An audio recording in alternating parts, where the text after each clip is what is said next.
ಹಾಗೆ ವಿನಯ್ ಫೋನ್ ಮಾಡಿ ಫೋಟೋ ಕಳಿಸಿ ಅಂತ ಹೇಳಿದಾನೆ. ನಾನು ಹೋಗಿ ರೇಣುಕಾಸ್ವಾಮಿ ಮಲಗಿದ್ದ ಫೋಟೋ ಕಳಿಸ್ತೇನೆ.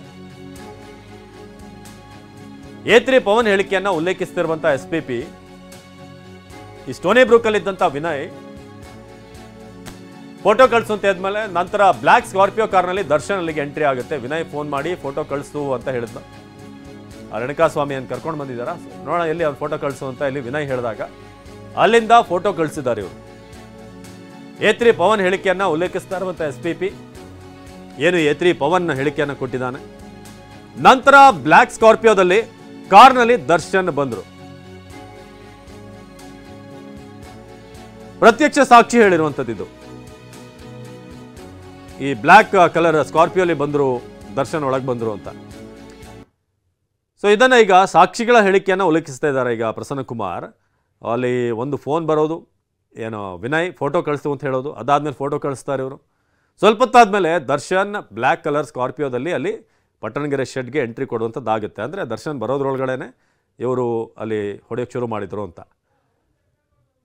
ಸೊ ಏನಾಯ್ತು, ಧನರಾಜ್ A5 ನಂದೀಶ್ ಪವನ್ ಏತ್ರಿ ಕಟ್ಟಿಗೆಯಲ್ಲಿ ಹೊಡೆದಿದ್ದಾರೆ. ರೇಣುಕಾಸ್ವಾಮಿಯನ್ನು ನಂದೀಶ್ ಎತ್ತಿ ನೆಲಕ್ಕೆ ಕುಗ್ತಾ ಇದ್ದ ಅನ್ನೋದು.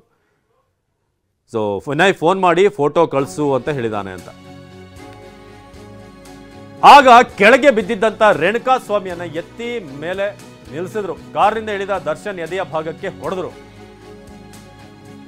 A1 ಆರೋಪಿ ಪವಿತ್ರ ಗೌಡ ಚಪ್ಪಲಿಯಲ್ಲಿ ಹೊಡೆದ್ರು ಆ ಸಂದರ್ಭದಲ್ಲಿ ಅಂತ.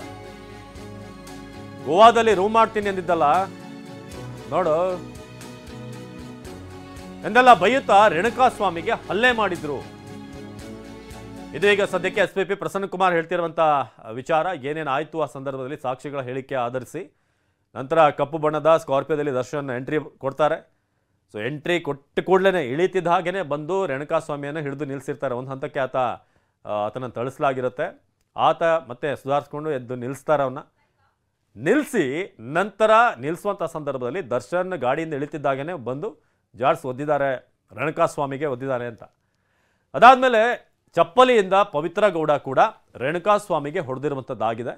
ಜೊತೆಗೆ ಗೋವಾದಲ್ಲಿ ರೂಮ್ ಮಾಡ್ತೀನಿ ಅಂತ ಹೇಳ್ತಿದ್ದಲ್ಲ, ನೋಡೋ ಈಗ ಕರೆಕ್ಟಾಗಿ ನೋಡಿ ಕಣ್ಣು ಬಿಟ್ಕೊಂಡು ನೋಡಿ ಈಗ ಅಂತೇಳಿ ಅಲ್ಲಿ ಆವಾಜ್ ಹಾಕಿರುವಂಥದ್ದು ಕೂಡ ಆಯಿತು ಆ ಸಂದರ್ಭದಲ್ಲಿ ಅಂತ.